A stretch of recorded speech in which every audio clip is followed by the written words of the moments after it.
বাংলাদেশের যে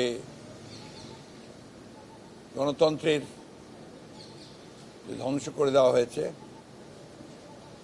নির্বাচন ব্যবস্থাকে ধ্বংস করা হয়েছে, বাংলাদেশে একটা রাজনৈতিক এবং অর্থনৈতিক সংকট সৃষ্টি করা হয়েছে। বর্তমান যে অবৈধ সরকার, যারা বিনা ম্যান্ডেটে জোর করে ক্ষমতা দখল করে আছে,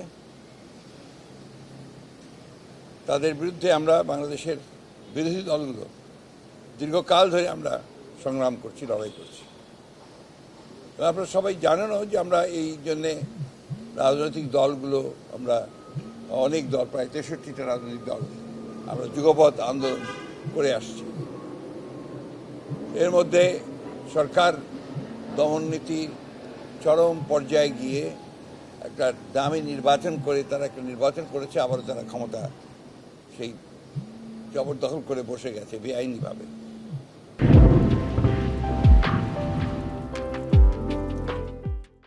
আমাদের জনগণের যে আকাঙ্ক্ষা, সে আকাঙ্ক্ষাকে বাস্তবায়ন করার লক্ষ্যে আমরা জনগণের সামনে যে দফাগুলো তুলে ধরেছিলাম, বিশেষত 31 দফা, সেই সঙ্গে আন্দোলনের চূড়ান্ত পর্যায়ে এসে আমরা 1 দফা আন্দোলনের কথা বলেছিলাম। তার মধ্যে যেটা ছিল, মূল কথাটাই ছিল যে একটি নিরপেক্ষ অবাধ একটা নির্বাচনের জন্য একটা নিরপেক্ষ নির্দলীয় সরকারের অধীনে, একটা নির্বাচনকারী সরকারের অধীনে নির্বাচন করা।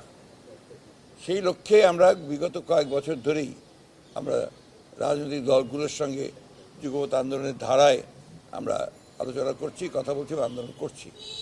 আজকে তারই ধারাবাহিকতায় আমাদের গণ অধিকার পরিষদের সঙ্গে আলোচনা ছিল। তাদের সঙ্গে আমরা কথা বলেছি, আলোচনা করেছি। আমাদের দল থেকে দায়িত্বপ্রাপ্ত জনাব বরকতুল্লাহ বুলু তিনি উপস্থিত ছিলেন, এবং আপনার গণ অধিকার পরিষদের সভাপতি নুরুল হক নূর এবং সাধারণ সম্পাদক রাশেদ খান সহ আপনার তাদের সদস্যরা উপস্থিত ছিলেন।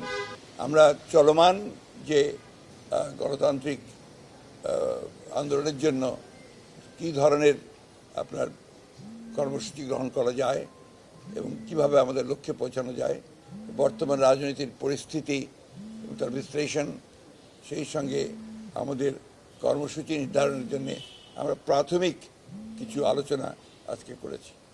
একটি কথা আমরা সবাই এখানে একমত হয়েছি, যে কথাটা আমি সবসময় বলে আসছি, এখনও বলছি, যে কোনো পরিবর্তনের জন্য সবচেয়ে বড় ভূমিকা পালন করে তরুণ এবং যুব সমাজ, ছাত্র সমাজ।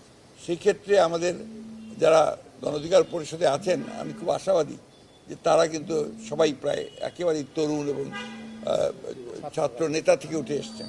ছাত্র নেতা ছিলেন নূর সাহেব, নিজেই ডাক্তার ভিপি ছিলেন, এবং তাদের ভূমিকাও এই আন্দোলনে অত্যন্ত জোরালো ভূমিকা ছিল।